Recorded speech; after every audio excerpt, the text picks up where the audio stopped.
My girlfriend's 13-inch MacBook Pro was saying service recommended for the battery, and it was taking about an hour to get to just 7% charge, so I knew it was pretty sick.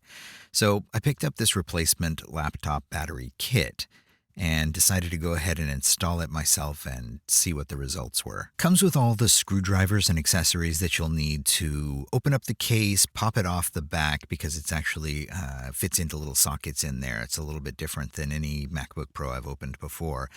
And then it's got these little spudgers that will help you pry the battery off of the case because it is glued down to the case, and you just use some alcohol to loosen up that adhesive and these spudgers to help separate it from the case itself.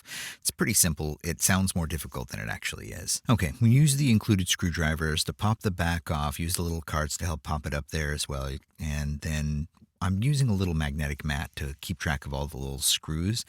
This mat was not big enough for all the screws involved here. I followed a tutorial online and it had me rip pretty much everything out of this case. I did have to take the trackpad out first, and I think you do have to take that out, but then it had me take everything out all the way down to the motherboard, and I'm not convinced that that was necessary. I think I probably could have popped this battery out without having to do that, but you can see I'm cleaning up all the little leftover adhesive and getting that down to a nice clean slate, and then there's stickers on the back of the new battery. You just peel off the backing and then it'll stick right to your case.